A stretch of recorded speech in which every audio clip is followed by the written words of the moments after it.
దావీదు కుమారుడకు ఆమ్నోను ఆమెను మోహించెను. అబ్షాలోను చెల్లెల్ని ముగ్గురు అన్న తమ్ముళ్ళు అక్క చెల్లెలే కదా. అతడు ఆమెను పట్టుకుని, నా చెల్లి రమ్ము, నాతో శయనించుము చెప్పగా. దరిద్రపు స్టోరీ. ఈ స్టోరీ నేను వినాలి. వీళ్ళు కంచరగాడిల మీద తిరుగుతున్న రాజకుమారులు వీళ్ళు మనకి సంస్కృతి సాంప్రదాయాలు నేర్పించారంట.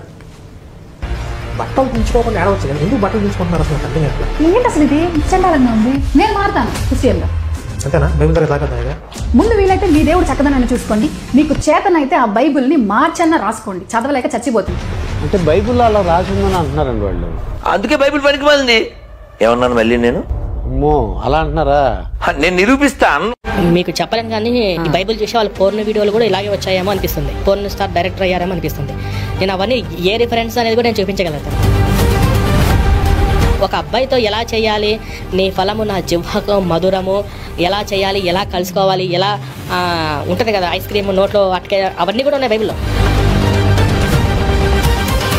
అంటే దయచేసి భగవద్గీతతో ఆ గ్రంథాన్ని పోల్చకండి. ఎందుకంటే యెహోవా వచ్చేసి ఒక క్రూరమైనటువంటి లక్షణాలతో ఉంటాడు. అంటే చెప్పలేను, చాలా వరకు ఒకరి భార్యలు తీసుకొచ్చి ఇంకో దగ్గర పడుకోబెట్టడము. బైబిల్ ఎలా పోలుస్తానంటే ఒక్క మాట చెప్పాలంటే ఇది భూత పుస్తకం.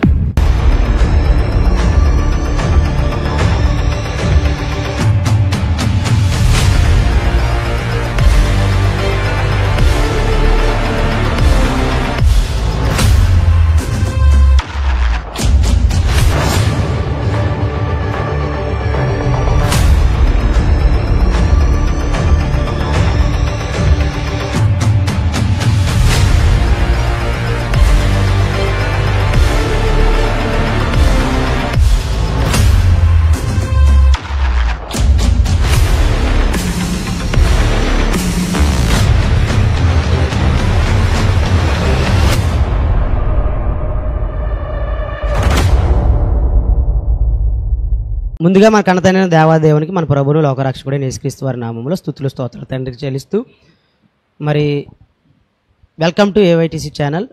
ప్రియమైన దేవుని పిల్లరా, మా సబ్స్క్రైబర్స్ అందరికీ కూడా ప్రభు నామాన నా శుభవందనాలు. ప్రియులారా, గత కొద్ది రోజులుగా ఎటువంటి వీడియోలు కానీ మరి ఎటువంటి మెసేజ్లు కానీ మా యూట్యూబ్ ఛానల్లో మరి అప్లోడ్ చేయడం జరగలేదు. అయితే ఇటు రీతిగా దేవుని మహాకృపను బట్టి మీ ముందుకు వచ్చి ఉన్నాము.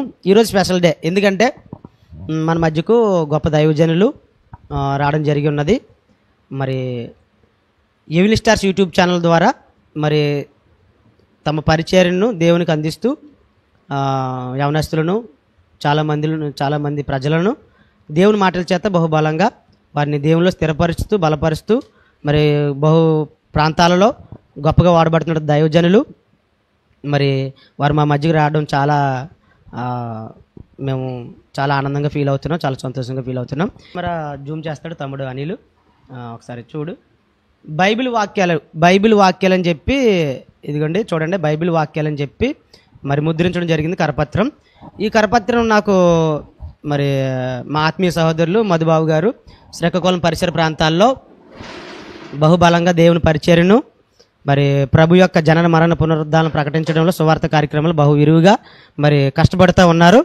మరి ఆ దైవజనులు మధుబాబు గారు నాకు ఈ కరపత్రం ఇవ్వడం జరిగింది.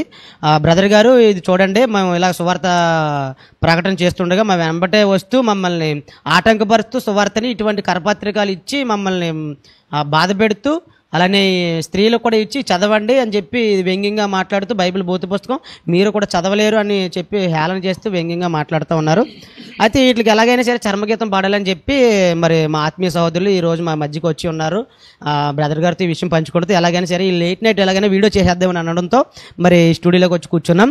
అయితే లేట్ నైట్ కూర్చున్నాం కనుక ఎక్కువ ప్రశ్నలు మేమైతే చెప్పడానికి ఇష్టపడట్లేదు. ఎందుకంటే ఒక్కొక్క వచ్చినవే వాడికి ఓపిక ఉండాలి, కానీ మనం అయితే వివరణ చెప్పవచ్చు, మన సహోదరులకు కూడా మరి వినగలుగుతారు. అయితే దాదాపుగా 39 ప్రశ్నలు వారు వాక్యాల్ని బైబిల్ ఉన్నటువంటి వాటిని వాళ్ళకి అభ్యంతరంగా ఉన్న వాటిని రాశారు. మనకైతే అభ్యంతరం కాదు, వాళ్ళకి అభ్యంతరం అనిపించింది. మరి అయితే అందులో ఒక 4 ప్రశ్నలు ప్రస్తుతానికి ఉన్న సమయం బట్టి కొద్దిగా మరి దైవజనుల నోట ఆ మాట విందాము. బ్రదర్ సురేష్ కుమార్ గారు, మరొకసారి మీకు ప్రభుపేటన శుభవందనాలు. మా ఆహ్వానం మన్నించి మా ఏవైటీసీ ఛానల్లో సహోదరులు మీ అందరికీ కూడా తెలియజేస్తున్నానండి. అలాగే బ్రదర్ సతీష్ కుమార్ గారు ఏవో తీసేసి ఛానల్ మరి వారు ఎంతో ఆధ్యాత్మికంగా నడిపిస్తూ మరి అనేక మరి చోట్లకు వెళ్ళి పరిచయం చేస్తున్నటువంటి సహోదరులకి నా హృదయపూర్వక వందనాలు తెలియజేస్తున్నాను. ఇప్పుడు బ్రదర్ ఏదైతే చూపించారో చూడండి బ్రదర్, ఒకసారి జూమ్ చేయండి. బైబిల్ వాక్యాలు అని చెప్పేసి ఇక్కడ ఒక కరపత్రిక. మరి కొంతమంది మతోన్మాదులు, క్రీస్తు విరోధులు బైబిలును క్రీస్తును క్రైస్తవ్యాన్ని తప్పు పెట్టాలని అనుక్షణం అనుక్షణం మరి తాపత్రయం పడుతున్నటువంటి అర్ధజ్ఞానులు చూడండి. ఒకసారి దీని మీద మరి ఒక ఫోన్ నెంబర్ లేదు, అడ్రస్ లేదు, ఏమీ లేదండి. మరి ఇందులో కొన్ని ప్రశ్నలు, మరి ఎన్ని 39 ప్రశ్నలు లాగా మరి మనోడు ఇందులో మరి సంధించాడు. అయితే మరి ఇందులో కొన్ని ప్రశ్నలు సహోదరులు ఈ రోజు అడగడానికి మరి సంసిద్ధంగా ముందున్నారు. మరి నేను కూడా సమాధానం చెప్పడానికి ముందుకు వచ్చాను. మరి ఏది ఏమైనా దేవునికి మయంకరంగా ఈ రోజు మీరు అనేకమైనటువంటి విషయాలు వినబోతారు. ఏదేమైనప్పటికీ దేవునికి మయంకరంగా మరి ఈ కార్యక్రమాల్లో నన్ను కూడా ఉంచినందుకు ప్రభు నేను స్తుతిస్తున్నాను. సహోదరులు అడుగుతుండగా మీరు అందరూ కూడా చాలా విశ్లేషణాత్మకంగా వినాలని ప్రభు యేసుక్రీస్తున్నారు మీకు అందరికి కూడా నేను మనవి చేస్తున్నాను. సహోదరులకి ఈ పత్రిక నేను ఇచ్చేస్తున్నాను. మంచిది. ఇంకా ఆలస్యం చేయకుండా మరి చక్కగా మన కొన్ని విషయాల్ని ఆత్మీయ సహోదరులు దైవజనులు సురేష్ కుమార్ గారి ద్వారా మనం విందాము. మొదటగా బ్రదర్ గారు ఈ బైబిల్ వాక్యం కరపత్రంలో మొదటి ప్రశ్న ఆదికాండము 19:36 ఇలా ఉందని చెప్పి రాశారు. నేను చదువుతాను. ఆదికాండం 19:36 అలాగను లోతు యొక్క 2 కుమార్తెలు తమ తండ్రి వలన గర్భవతులయ్యారు అని చెప్పి వివరణ ఇచ్చేసాడు అండి. ఇతనే వివరణ ఇచ్చేసాడు. వివరణ అని చెప్పి అక్రమ సంబంధాలు కలిగి ఉన్నారని 2 పట్టణ ప్రజలను నాశనం చేసిన దేవుడు అదే పట్టణపు కూతుళ్ళు తండ్రితో వ్యభిచరిస్తే సొంత తండ్రితో పడుకున్న 2 కూతుళ్ళు ఎందుకు వారిని వదిలేశాడు అని చెప్పి ప్రశ్న వేశాడు. బ్రదర్ ఇప్పుడు ఈ కరపత్రిక రాసిన వాడు ఎవడో నాకు తెలియదు కానీ ఇక్కడ ఆదికాండం 19:36 అలాగే లోతు యొక్క 2 కుమార్తెలు తమ తండ్రి వల్ల గర్భవతులయ్యారు. అలాగనంటే ఎలాగ బ్రదర్? వాడు చెప్పాలి కదా. అసలు ఎలాగంటే దాచేసాడు. ఎలాగా? మీ అమ్మ ఇలాగే వెళ్ళింది, మీ నాన్న అలాగే వెళ్ళాడంటే ఎలాగెళ్ళాడు? ఇప్పుడు మీ నాన్న శ్రీకాకుళం వెళ్ళాడా, పలాస వెళ్ళాడా? ఇలాగే వెళ్ళాడంటే అడ్రస్ ఉండాలి కదా. ఇప్పుడు వీడు అలాగే లోతు యొక్క 2 కుమారులు తమ తండ్రి వాళ్ళ గర్భవతులు అయ్యారంటే ముందు ఏమి జరిగిందో అది చెప్పాలి మనకు. అవును. మీరు ముందు ఏమి జరిగిందో చెప్పకుండా వెనకాల ఏమి జరిగిందో చెప్పకుండా వీడు లోతు కుమార్తెలు కూడా వ్యభిచారులు, లోతు కుమార్తెలు కూడా ఆ లోతు కుమార్తెలు లోతుతో కావాలని తప్పు చేశారు అని వీడి కరపత్రిక ప్రింటింగ్ చేశాడు అని అంటే వీడు ఎలాంటి వాడు అని అంటే ఒక మనిషి తప్పు చేయకుండానే వాడు తప్పు చేశాడు అని రూమర్స్ ఈ రోజు లోకంలో చూసారా? నిందలు ఉన్నాయి చూసారా? అలాంటి మైండ్ సెట్ కి సంబంధించిన డిసైడ్ చేసేస్తున్నాడు. ఇప్పుడు ఒక విషయం ఏంటి, ఇప్పుడు వీడు ఎవరైనా సరే వీడు చెప్పేది సత్యం అయితే వీడు సమాజాన్ని చైతన్యపరచాలనుకుంటే ఇప్పుడు వీడు ఏం చేయాలి? దీని మీద అడ్రస్ రాయాలి అంతే. ఫోన్ నెంబర్ నేను ఫోన్ నెంబర్ రాస్తున్నాను, అడ్రస్ నాది పెడుతున్నాను. దమ్ముని వాడు ఎవడైనా సరే ఇందులో బూతులు ఉన్నాయి, ఇందులో తప్పులు ఉన్నాయి, నా దగ్గరకు వచ్చి నిరూపించండి అని పబ్లిక్ గా వాడు మాట్లాడాలి. అవును. ఇప్పుడు కరుణాకర్ సుగుణ గారు ఉన్నాడు, రాధా మనోహర్ దాస్ గారు ఉన్నాడు, ప్రవీణ్ గారు ఉన్నాడు, లలిత్ కుమార్ గారు ఉన్నాడు. గాడు అని ఎందుకంటున్నానంటే వీళ్ళు క్రీస్తుని దూషిస్తున్నారు. గౌరవప్రదంగా అనేక మంది ఒక మతాన్ని పట్ల ఆధ్యాత్మికమైనటువంటి ఆలోచనలు కలిగి ముందుకు వెళ్ళిపోతున్నటువంటి మతాన్ని కూడా భారత రాజ్యాంగం గౌరవం కూడా లేకుండా, భారత రాజ్యాంగాన్ని కూడా గౌరవించకుండా వీళ్ళు ఆర్టికల్ 25 నుండి 28 వరకు ఏదైతే మనకు స్వాతంత్రం అంటే భారతదేశం మనకి ఏదైతే కల్పించిందో ఆ హక్కును కూడా వీళ్ళు తోలనాడుతున్నారు. ఇప్పుడు హరించేసి మాట్లాడుతున్నారు వీళ్ళు. ఇలాంటి వాళ్ళని రెస్పెక్ట్ చేయమని చెప్పేసి ఎవరు కూడా చెప్పడు వీడు. ఇప్పుడు ఇలాంటి వాళ్ళందరూ కూడా బైబిల్ మీద ఎందుకు పడుతున్నారు అంటే ఒక విషయం కూడా మీకు చెప్తాను బ్రదర్. ఇప్పుడు ఉదాహరణకి ఇప్పుడు ఇలాంటి కరపత్రికలు ప్రింటింగ్ చేసిన వాడు ఎవడైనా సరే, ఇప్పుడు ఆ కరుణాకర్ సుగుణ కానివచ్చు, ప్రవీణ్ గారు కానివచ్చు, లేదంటే రాధా మనోహర్ దాస్ కానివచ్చు, ఇంకా చాలా మంది ఉన్నారు, లలిత్ కుమార్ కానివచ్చు, వీళ్ళు ఐంద సమాజాన్ని పచ్చిగా మోసం చేస్తున్నారని నేను క్లుప్తంగా చెప్తాను. ఎందుకంటే వీళ్ళు ఐంద సమాజాన్ని చైతన్యపరిచేవారు అయితే ఒకవేళ నేను చెప్తాను, వీటన్నిటికీ ఆన్సర్ నేను చెప్తాను. ముందుగా ఐంద సమాజాన్ని మేలుకొల్పడానికి కొన్ని విషయాలు నేను చెప్తున్నాను. వీరు నిజంగా ఐంద సమాజాన్ని మేలుకొల్పేవారు అయితే ఒక విషయం చెప్తాను బ్రదర్. మీకు ఒక కొడుకు ఉన్నాడు, మీ కొడుక్కి మీరు ఏం చెప్పి వాడిని ప్రయోజకం చేయాలి? మంచి చూపించి మంచి చెప్పి ప్రయోజకం చేయాలి, అంతే కదా. ఇప్పుడు చెడుని చూపించి ఆడి చెడ్డోడు అంటే ఇటు ప్రయోజకుడు అవుతాడా? వాడు చెడ్డోడు అంటే ఇటు ప్రయోజకుడు అవడు. వాడు చెడ్డోడు అంటే ఇటు చెడ్డోడు అవుతాడు. అర్థమందా? నీ కొడుకుని ప్రయోజనం చేయాలంటే ఏం చేయాలి? మంచి నేర్పించి మంచిని బోధించి వాడిని ప్రయోజనం చేయాలి.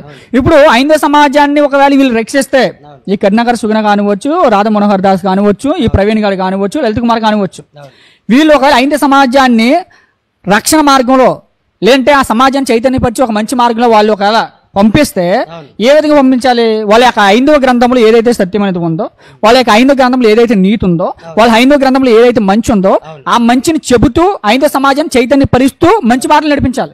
ఇప్పుడు 5వ సమాజంలో చాలా మంది త్రాగేస్తున్నారు. ఎందుకు త్రాగుతున్నారా అని అడిగే నాదులు లేడు, ఎందుకు త్రాగుతున్నారా అని చెప్పే ఒక పూజారు లేడు, ఎందుకు త్రాగుతున్నారా అని చెప్పేసి అడగడానికి ఎవరు లేరు. వాళ్ళ గ్రంథాలు చెప్పి వాళ్ళకి చెప్పడానికి ఎవరు లేరు. ఇప్పుడు గ్రంథం ఉంది, ఇదిగో గ్రంథంలో ఎలా చెప్పింది, మీరు త్రాగకూడదు అని చెప్పాలి వాళ్ళకి. మీరు 5వ సమాజాన్ని చైతన్యపరిచిన వాళ్ళైతే బ్రదర్ ఇంకా నేను చెప్తాను. ఇప్పుడు వాళ్ళు 5వ సమాజాన్ని చైతన్యపరిచిన వాళ్ళైతే, 5వ సమాజాన్ని రక్షించిన వాళ్ళైతే, సనాతన ధర్మాన్ని ఏదైతే వాళ్ళు అంటున్నారో వాళ్ళు ఏం చేయాలి? ఇదిగో నాన్న మన గ్రంథంలో ఎలా రాయబడింది, మీరు త్రాగకూడదు అని చెప్పాలి.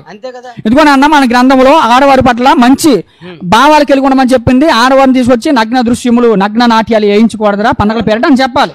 అంతే కదా? ఇప్పుడు ఇలాంటివన్నీ చేయకుండా బైబిల్ మీద పడుతున్నారంటే వీళ్ళు ఏంటి? క్రైస్తవుల్ని అడ్డు పెట్టుకొని 5వ సమాజాన్ని మోసం చేస్తున్నారు. ఏ విధంగా మోసం చేస్తున్నారు? ఇదిగో మేము యుద్ధం చేస్తున్నాం. ఏ యుద్ధం చేస్తున్నాం? 5వ సమాజాన్ని కాపాడడానికి ఒక యుద్ధం చేస్తున్నాము. 500 క్రిస్టియన్స్ లోకి వెళ్ళిపోకుండా ఒక యుద్ధం చేస్తున్నాము.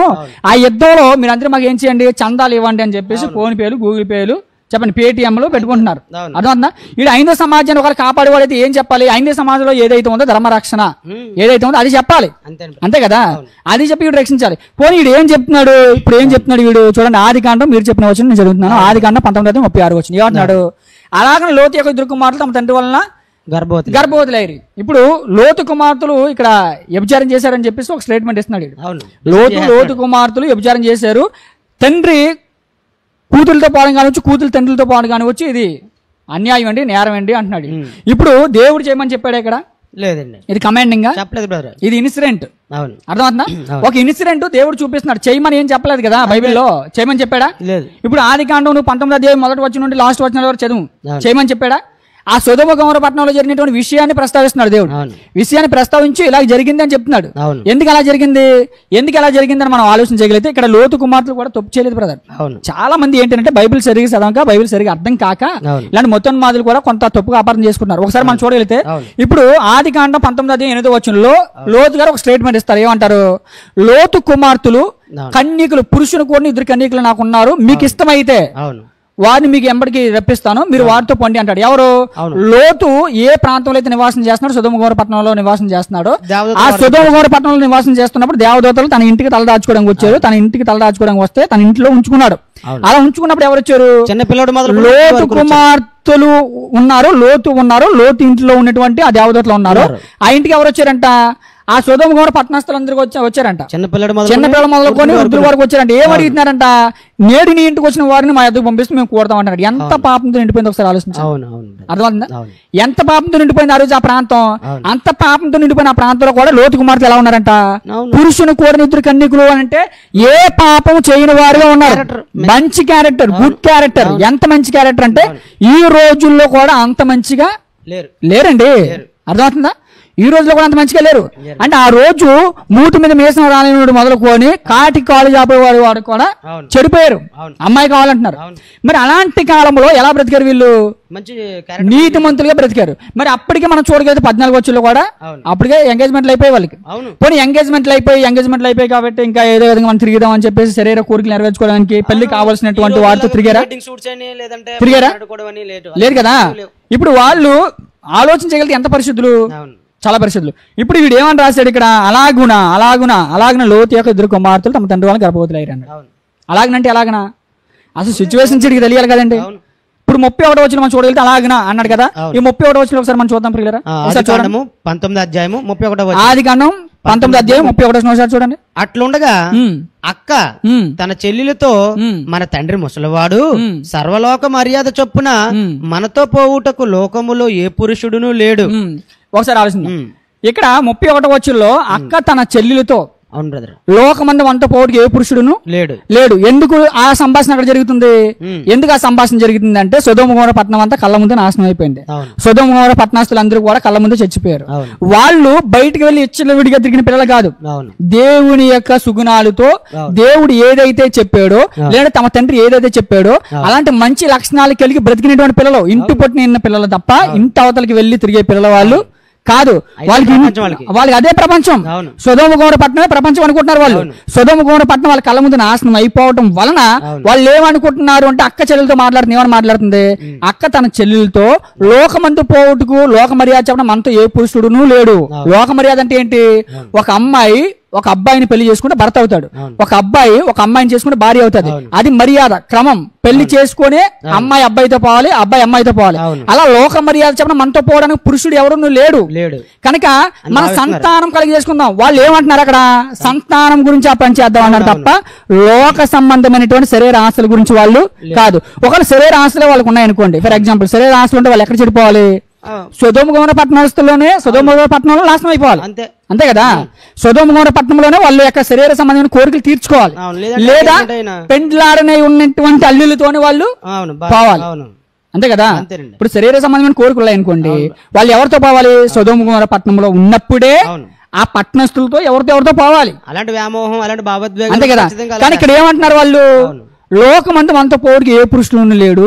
ఇప్పుడు మన సంతానం కలగ చేసుకోవాలి. సంతానం అంటే విస్తరించాలనుకుంటున్నారు. తండ్రి అంటే ఒక స్త్రీ సంతానం ఎలా కలగ చేసుకుంటుంది అంటే పురుషుడు ద్వారానే కలగ చేసుకుంటుంది. పురుషుడు లేకపోతే సంతానం స్త్రీకి రాదు. ఇప్పుడు లోకమందు ఏ పురుషుడు లేడు. ఎవరున్నారు? ఇప్పుడు తండ్రి ఒక్కడే ఉన్నాడు, ఆయనే పురుషుడు. అర్థమవుతుందా? ఆ పురుషుడు ద్వారానే తప్ప మనం ఎవరి ద్వారా కూడా సంతానం కలుగ చేసుకోవాలి. దేనికి వారి పాయింట్ ఆఫ్ వ్యూ ఆ ఆలోచన చేశారు అంటే, సృష్టి ముందుకు వెళ్ళాలి అంటే, సృష్టి ముందుకు నడవాలి అంటే మళ్ళీ సంతానం భూమి మీద రావాలి, సంతానం భూమి మీద ఉద్భవించాలి. అంటే మనం ఇప్పుడు మనం ఏం చేయాలి? ఇప్పుడు మన పాయింట్ ఆఫ్ మనం చేస్తున్న రైటే చెల్లి, రైటే అక్క, వాళ్ళిద్దరు మాట్లాడుకుంటాం. మన పాయింట్ ఆఫ్ మనం చేస్తున్న రైటే, మన తప్పు చేయట్లా. మన తప్పుడు వాళ్ళు అయితే మన లోకంలో ఉన్నప్పుడే, సొదొమ గొమొర్రా పట్టణంలో మనం చెడిపోవాలి. మన తప్పుడు వాళ్ళని కాదు కదా. తండ్రి ఈ రోజు కాకపోతే రేపైనా చచ్చిపోతాడు. చచ్చిపోయినాడు మనం కూడా నిర్లక్ష్యం చేస్తే భూమి ఏమైపోద్ది చెప్పండి? ఈ సృష్టి అంతమైపోద్ది. కాబట్టి మనం ఏం చేద్దాం? ఈ ఆలోచన చేసి ముందుకు వెళ్దాం అని వాళ్ళు సంతానం కోసమా అని తమ తండ్రితో సైనించారు తప్ప అంతకు మించి మీరు ఒక విధంగా వారు సైనించలేదు. అలాగే నువ్వు తప్ప రైట్ అని అంటే దేవుడు వాటిని రైట్ అని చెప్పలా. అర్థమవుతుందా? ఇక్కడ లోతు కుమార్తెలు చేసినటువంటి విషయం ఏంటంటే, చాలా మంది ఏమంటారంటే అప్పటికి అబ్రహాం గారి సంతానం ఉన్నది కదండి అంటారు. ఇప్పుడు అబ్రహాం గారి సంతానం ఉన్నదని లోతు కుమార్తెలు తెలుసా? బైబిల్లో ఉందా? లేదు కదా. మరి బైబిల్లో లేనప్పుడు లోతు కుమార్తెలు మనం ఏమైనా అనొచ్చా? అల్లం.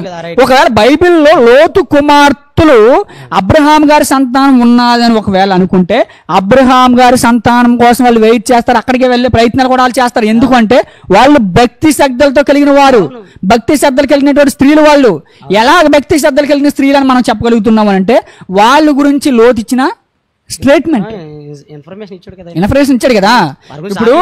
ఇప్పుడు అలాంటి పాప ప్రపంచంలోనే వాళ్ళు పరిశుద్ధిగా బ్రతికారు కదా. తన కూతురు కోసం తండ్రి సాక్ష్యం ఇస్తున్నాడు కదా. ఇప్పుడు లోతు కుమార్తెలు అలా చేశారు అని అంటే, లోతు కుమార్తెలు అలా చేశారు అంటే, ఇప్పుడు లోతు అక్కడ తప్పుడు పని చేయలేదు, లోతు కుమార్తెలు తప్పుడు పని చేయలేదు. అది ఒక ఇన్సిడెంట్. ఇన్సిడెంట్ అంటే ఏంటి? తెలియక జరిగిపోయినటువంటి విషయం. అది కమాండింగ్ కాదు. దేవుడు చెప్పలేదు, దేవుడు చేయమని చెప్పలేదు, దేవుడు చెయ్యండి అని అనలేదు, ప్రోత్సహించలేదు. ఇప్పుడు దేవుడు చెప్పాడు అలా చేయమని?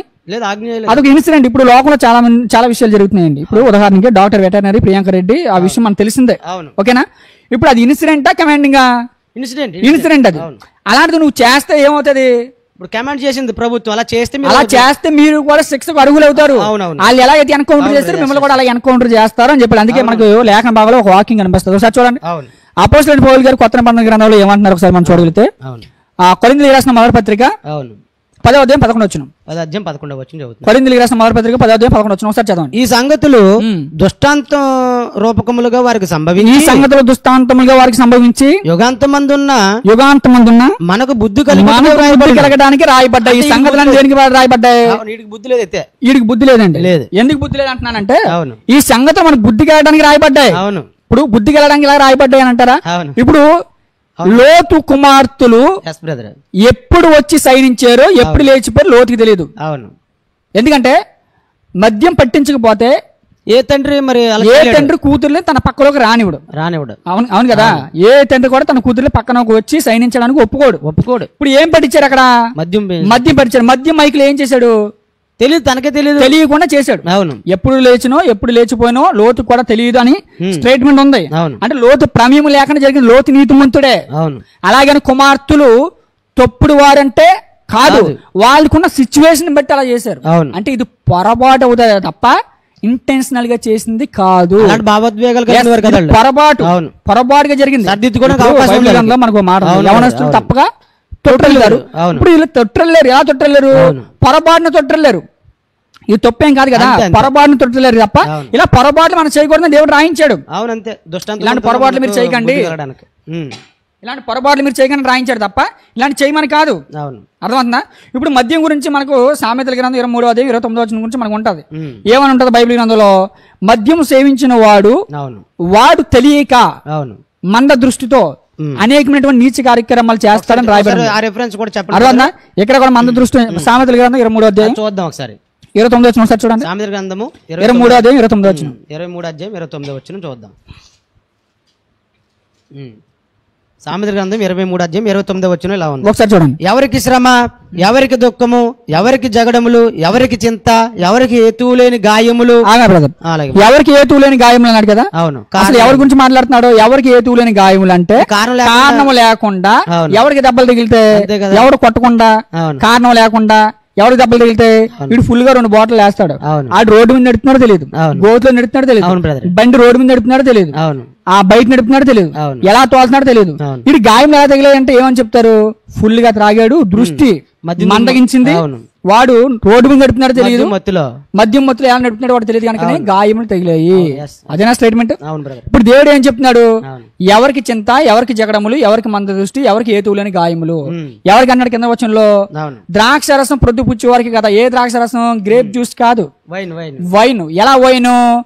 ద్రాక్ష రసం అంటే ద్రాక్ష పండ్లు కుళ్ళబట్టి అది మద్యంగా వైన్ గా తయారు చేస్తారు. అలాంటిది పుచ్చుకుంటే వాళ్ళ దృష్టి మళ్ళీ పోతుంది అంటున్నాడు. వాళ్ళు ఎలా తయారవుతారు అంటున్నాడు కిందకు వచ్చేసరికి. చూడండి ఒకసారి 32వ వచనం చూడండి. 32 మంది దృష్టి ద్రాక్ష రసంతో ప్రొద్దు పుచ్చుకో వారికే కదా, కలిపిన ద్రాక్ష రసం రుచి చూడ చేరువారే కదా. ద్రాక్షరసం మిక్కిలి ఎర్రబడగను, గిన్నెలో తలతల అడుగుచుండగను, త్రాగుటకు రుచిగా నుండగను, దాని వైపు చూడకము అన్నాడు. అది కట్ల పాము వల్లే కాటివైను, ఏమంటే అది సర్పము వల్లే ఖర్చును, కట్ల పాము వల్లే కాటివైను, ఇవన్నీ కూడా వెర్రి మాటలు పలుకుదువు. వెర్రి మాటలు పలుకు అంటే మద్యం మైకంలో ఉండి ఎర్రి మాటలు రాశాడు. 90 వేసాడు. అర్థమవుతుందా? 90 వేసి రాశాడు.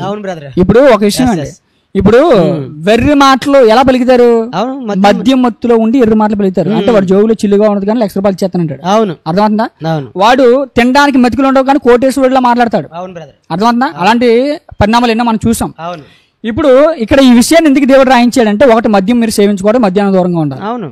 ఓకేనా? మద్యం మత్తులో జరిగినటువంటి విషయం అది. అవును. అర్థమవుతుందా? అలాగే యవనస్తులకి చూడకము అని చెప్పాడు, ఆజ్ఞ కమెంట్ చేశాడు. అవును. అలాగే లోతు కుమార్తెలు క్షణిక ఆవేశంలో పొరపాటున చేసినటువంటి పని అది. అంతే. ఇది దేవుడు చేయమని రాయించలేదండి. లేదు, ఆయన ఆజ్ఞ లేదు. ఆయన దేవుడు ఎలాంటి వాడు అంటే, నువ్వు తప్పు చేస్తే తప్పు రాస్తాడు, మంచి చేస్తే మంచి రాస్తాడు. అవన్నీ దేనికనంటే మనలాంటి వాళ్ళకి బుద్ధి కలగడానికి రాయించిన మాటలు తప్ప. అవును, వీడికి బుద్ధి లేదు. వీడికి బుద్ధి లేకనే ఇలాంటివన్నీ కూడా రాస్తున్నాడు. ఇప్పుడు ఉదాహరణకి వీడు ఎలాంటి వాడు అంటే, ఇప్పుడు ఏదైనా ఒక ఇన్సిడెంట్ జరిగింది అనుకోండి. మొన్న ఒక చిన్న ఇన్సిడెంట్ జరిగింది. ఏంటది? 8th క్లాస్ అమ్మాయిని ఒక తండ్రి అంట మానభంగం చేసి, అవునా? ఇప్పుడు ఇలాంటి వాడు ఏం చేస్తాడంటే, ఇలాంటి పనికి మళ్ళీ ఏం చేస్తాడంటే, 8th క్లాస్ అమ్మాయిల్ని మీ తండ్రులు అంటే మీరు ఏం చేయండి, మానభంగం చేసేయండి అని చెప్తాడు. కరపత్ర కూడా ముద్దిస్తాడు. అర్థం కాని పని ప్రతి పనికి మళ్ళాడు కూడా ఇలాగ అపార్థం చేసుకుంటాడు. అర్థమవుతుందా మీకు? కాబట్టి అది అపార్థం చేసుకోవడానికి కాదు, జర జాగ్రత్త అని చెప్పడానికి రాయించాడు. ఆ న్యూస్ కూడా అలాగే చెప్పారు. అర్థమవుతుందా? కాబట్టి మీ ప్రశ్నకి సమాధానం వచ్చిందని నేను ఆశిస్తున్నాను. చాలా సంతోషం బ్రదర్, చక్కగా ఆన్సర్ ఇచ్చారు. మీరు అమోఘంగా అద్భుతంగా చెప్పారు. చాలా వివరణాత్మకమైన ఆన్సర్ ఇచ్చారు బైబిల్లోని లోతైన విశ్లేషణతో. ప్రియులారా విన్నారు కదండి. ఇదిగో వీడైతే తాగబోతే వేసాలు వేసాడు, వాడు 90 వేసేసాడు. నిజంగానే ఖచ్చితంగా చూడండి, వాడు వివరణ ఇచ్చేసాడు. అలాగున లోతు యొక్క 2 కుమార్తెలు తమ తండ్రితో గర్భవతులైనట్టు ఎలాగయ్యారు? వాళ్ళు నీతిగా అయ్యారా లేదా అవినీతిగా అయ్యారా అనేది కూడా విషయం చెప్పాలి కదా. అవన్నీ దాచేశాడు. మరి ఆ విషయాలు కూడా ఎక్కడ దేవుడు మరి అయితే ఎక్కడ కూడా ఆమోదించినట్టు కానీ ఆజ్ఞ ఇచ్చి ఇలా చేయమన్నట్టు కానీ లేదని బైబిల్ ద్వారా చక్కని విశ్లేషణ అయినటువంటి ఆన్సర్ని, సమాధానాన్ని వారు మనకి ఇవ్వడం జరిగింది. చూశారు కదండి. చాలా కృతజ్ఞతలు బ్రదర్ గారు, సురేష్ కుమార్ గారు. మరొక ప్రశ్న కూడా నేను అడగదలుచుకున్నాను. ఆదికాండము 35వ అధ్యాయం 22వ వచనం ఇలా ఉంది. వాడు వేసింది చదివితే తాగుబోతుడు వేసింది. అడ్రస్ లేదు, ఊరు పేరు లేదు, ఫోన్ నెంబర్ కూడా లేదు బ్రదరు. శ్రీకాకుళం పరిసర ప్రాంతాల్లో ఈ యొక్క కరపత్రం చెక్కులు కొడుతుంది. మరి 3వ అధ్యాయం క్షమించండి 3వ ప్రశ్నగా పెట్టాడు. ఆది కాండము 35వ అధ్యాయం 22వ వచనం ఇలా ఉంది. ఇశ్రాయేలు ఆ దేశంలో నివసించుచున్నప్పుడు రూబేను వెళ్ళి తన తండ్రి ఉపపత్ని అయిన బిలహాతో సైనించెను. ఆ సంగతి ఇశ్రాయేలునకు వినబడిను అని చెప్పి ఈ వాక్యం వేశాడు. వివరణ ఇచ్చేసాడు బ్రదర్. అది తాగబోతాడు. ఇజ్రాయేల్ పెద్ద కొడుకైన రూబేను అనేవాడు తన తండ్రి భార్య అంటే అనగా మనం ఈ ప్రాంతంలో మనం పిలుచుకుంటా పిన్నితో పోయి పడుకున్నాడు. అయినా సరే వీడిని బైబిల్ దేవుడు ఏమి చేయలేదు, పిన్నితో సెక్స్ చేసిన రూబేను అని చెప్పి బ్రాకెట్లో పెట్టేశాడు. అంటే బ్రదర్ గారు ఈ బైబిల్ దేవుడు అనే వచ్చిన ఎక్కువగా ఈ మాట కర్ణాకర్ గారు కూడా కౌంటర్ చేశారు. కర్ణాకర్ గారికి గతంలో కౌంటర్ గా వీడియో కూడా నేను చేశాను. వాడు ఇక మీద నేను వాడు తత్తులు ఆపేస్తానంటే ఆపేయడం మంచిదే బ్రదర్ అని చెప్పేసి నేను ఒక వీడియో కూడా చేశాను. ఆ వీడియో చాలా వైరల్ అయింది. సో వీడు ఏమంటున్నాడు అని అంటే బైబిల్ దేవుడు ఏ శిక్ష కూడా వేయలేదు, రూబేన్కి ఏ శిక్ష కూడా వేయలేదు, రూబెన్ దేవుడు ఏమి చేయలేదు అని చెప్పేసి. బ్రదర్ ఒక విషయం వినండి, ఇలాంటి వాళ్ళు ఎంతమంది ఎన్ని విధాలుగా ప్రయత్నించినా ఇలాంటి కరపత్రికలు ప్రింటింగ్ చేసి నేను క్రైస్తవ సమాజానికి ఒకటే చెప్తాను. క్రైస్తవులు సేవకులు పాస్టర్స్ ఎవరైతే ఉన్నారో బైబిల్ పెట్టుకుని నడి సమాజంలో బైబిల్ యొక్క గొప్పతనాన్ని చెప్పే దమ్ముంది. ఒకటి గుర్తుపెట్టుకోండి, బైబిల్ తప్పుడు గ్రంథం కాదు. బైబిల్ తప్పుడు గ్రంథం అని ఎవడైనా ఒకవేళ వచ్చి నిరూపిస్తే వాడు నిరూపించవచ్చు బహిరంగంగా, సవాల్. కానీ బైబిల్ తప్పుడు గ్రంథము అని ఎవరు ప్రచారం చేస్తాడు అని అంటే వాడి దగ్గర నీతి నిజాయితీ ధైర్యము దమ్ము లేనివాడు మాత్రమే ఇలాంటి ప్రగల్భాలు ఇలాంటి చేష్టలు చేస్తాడు. అది మరొకసారి మీకు నాకు చెప్పాల్సిన అవసరం లేదు. బైబిల్ ప్రకారం ఒక విషయం చెప్తాను బ్రదర్. ఇక్కడ యాకోబు కుమారుడైనటువంటి రూబేను జ్యేష్ఠ కుమారుడు, పెద్ద కుమారుడు.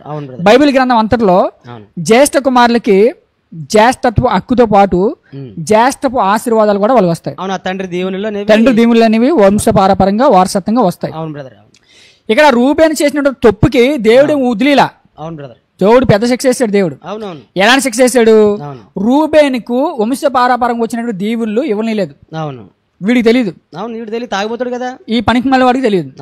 ఎక్కడ వాళ్ళకి శిక్ష వేసాడు, ఎక్కడ శిక్ష వేసాడో మనం చూడగలిగితే ఒకసారి చూడండి, మీరు చూద్దాం బ్రదర్. చూడండి ఆదికాండం 49వ అధ్యాయం, ఆదికాండం 49వ అధ్యాయం 3వ వచనం నుండి ఒకసారి చూడండి. 3వ వచనం నుంచి ఆదికాండం 49వ అధ్యాయం 3వ వచనం, ఆదికాండం 49వ అధ్యాయం 3వ వచనం నుండి ఒకసారి చూడండి. అవును బ్రదర్, చూస్తున్నాను, చదువుతున్నాను నేను. రూబేను, నీవు నా పెద్ద కుమారుడు, నా శక్తియు నా బలము యొక్క ప్రథమ ఫలమును ఔన్నత్య అతిశయమును త్రాణాతిశయమును నీవే. నీళ్ల వలె చంచలుడివై నువ్వు అతిశయము పొందవు అని డిక్లేర్ చేశాడు బ్రదర్. ఓకే, నీళ్ల వలె చంచలుడివై నువ్వు అతిశయం పొందవు. ఎందుకు పొందవు? నీ తండ్రి మంచం మీద కెక్కితివి, దానిని అపవిత్ర చేసి మునుపుడు చేసిన చెడ్డ క్రియను జ్ఞాపకం చేస్తూ నువ్వు గొప్పవాడు అవవరా. అవును, ఎందుకంటే చెడ్డ పనులు చేసిన వాడిని దేవుడు ఎన్నుకోడు. ఇప్పుడు రూబేను విషయంలోని జ్యేష్ఠత్వ హక్కు కోల్పోయాడు రూబేన్. ఎలా కోల్పోయాడు? తమ తండ్రి యొక్క భార్య అంటే పిన్ని వరుస అవుతుంది. రూబేన్ కి పిన్ని వరుస అవుతుంది. పిన్ని వరుస అయిన ఆ రూబేను పిన్ని వరుస అయినటువంటి ఆమెతో ఎక్కడెక్కడు మంచం ఎక్కడు. మంచం ఎక్కడం వల్ల ఏమైంది? మంచం ఎక్కడం వల్ల ఏమైంది? అపవిత్రం చేశాడు గనకనే జ్యేష్ఠత్వపు హక్కులో ఉన్నటువంటి స్వాతంత్రం ఏదైతే దేవుని ఉందో దాన్ని కోల్పోయాడు. ఆశీర్వాదం కోల్పోయాడు. ఈ ఆశీర్వాదాల గురించి జ్యేష్ఠత్వ హక్కు గురించి మనం ఎక్కడ కనబడుతుంది అని అంటే యాకోబు యాసోరు వారి యొక్క సందర్భంలో జ్యేష్ఠత్వపు హక్కును అడిగితాడు యాకోబు. అవును, జ్యేష్ఠత్వపు హక్కు అనేది చాలా బహుశ్రేష్టమైనది. అవును, ఆ హక్కుని ఎవరు పోగొట్టుకున్నారు? ఇప్పుడు రూబేను పోగొట్టున్నాడు. రూబేను పోగొట్టుకున్నాడు అంటే ఏం పోగొట్టున్నాడు? దేవుని పోగొట్టుకున్నాడు అని కదా అర్థం. ఇప్పుడు చేసిన పనికి, తప్పుడు పనికి దేవుడు శిక్ష వేసాడా లేదా? మరి వీడికి అర్థమైందా? ఇప్పుడు ఈ పత్రిక రాసిన వాడికి అర్థమైందా? వీడు ఏమంటున్నాడు? ఇక్కడ రూబేను అంత తప్పు చేస్తే దేవుడు ఏమి చేయలేదు అంటున్నాడు. వీడికి ఏమర్థమైంది? జ్యేష్ఠత్వపు హక్కును కోల్పోయాడు అని అంటేనే శిక్ష చేసినట్టు అర్థమవుతుందా? వీడికి ఏమి దీవెన ఇవ్వలేదు కదా దేవుడు. ఇప్పుడు అవును బ్రదర్, ఇలాంటి వాళ్ళందరూ కూడా త్రాగేసి ఇలాంటివన్నీ ముద్రించడం తప్ప, అక్కడ రెఫరెన్స్ ఏరుకొని ముద్రించడం తప్ప ఇంతకు ముందు నాలెడ్జ్ లేదు బ్రదర్. దృష్టికి రూబేను కరెక్ట్ అనిపించింది. ఇప్పుడు ఒక విషయం మాట్లాడతాం బ్రదర్. ఇప్పుడు రూబేన్ తర్వాత ఎవరున్నారు? సిమియోను, లేవి ఉన్నారు. అవును, జ్యేష్ఠత్వం ఇప్పుడు హక్కుకి. సిమియోను, లేవి కూడా జ్యేష్ఠత్వ హక్కుకున్నారు. ఇప్పుడు వీళ్ళ విషయం కూడా మనం ఆలోచన చేద్దాం. అవును బ్రదర్. వీళ్ళు కూడా జ్యేష్ఠత్వ హక్కును కోల్పోయారు. అవును బ్రదర్. అక్కడ సందర్భాలు అవి కనబడతాయి మనకి. అవును. ఒకసారి చదవండి అక్కడ సందర్భం ఏముందో.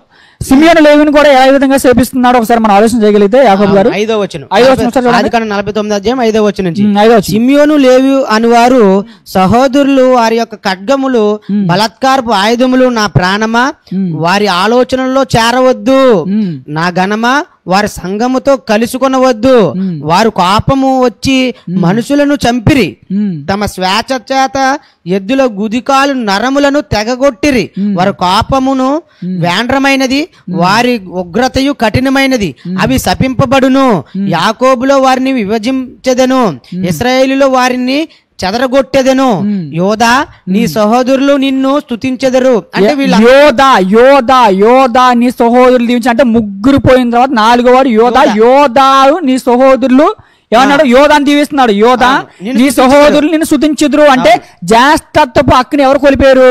రూబేన్ కోల్పోయాడు, సిమియోన్ కోల్పోయాడు, లేవి కోల్పోయాడు. అంటే ముగ్గురు కోల్పోయిన ఎవరికి ఇస్తున్నాడు? యోధాకి ఇస్తున్నాడు. ఎందుకు ఇస్తున్నాడు? యోధా ఒక్కడు మాత్రం దేవుని ఇష్టానుసారంగా బ్రతికేడు కనుకనే యోధాకి నెక్స్ట్ 4వ వాడికి ఇస్తున్నాడు. వీళ్ళు ముగ్గురు ఎందుకు కోల్పోయారు అంటే సిమియోను, లేవి కూడా ఏం చేశారు? వీళ్ళు ఆ శకున ప్రాంతంలో పాకలు వేసుకున్నప్పుడు దీన అయినటువంటి వాళ్ళ చెల్లి అక్కడ ఉన్నటువంటి ప్రాంత వాసులు చూడడానికి వెళ్తాది. ఆ చూడడానికి వెళ్ళినప్పుడు ఆమోరు కుమారుడు శకుం అన్నవాడు ఒకడు చూస్తాడు. చూసిన తర్వాత ఆమెను మోహించి ఆమె చేయి పెట్టుకుని ఆమెతో సైనిస్తాడు. ఆ సందర్భాలన్నీ కూడా మనకు తెలిసినవే.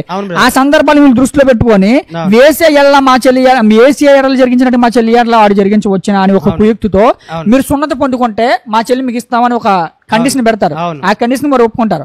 అలా ఒప్పుకున్న తర్వాత ఈ అమ్మాయిని వారికి ఇచ్చే సందర్భంలో జరిగిన తర్వాత వీళ్ళిద్దరు కూడా వెళ్లి ఆ ఊరు ప్రాంతవాసుల్ని అంటే పురుషుల్ని చంపేసి స్త్రీల్ని చెరపట్టి ఆస్తి అంతా కూడా దోచుకుని వచ్చేస్తారు.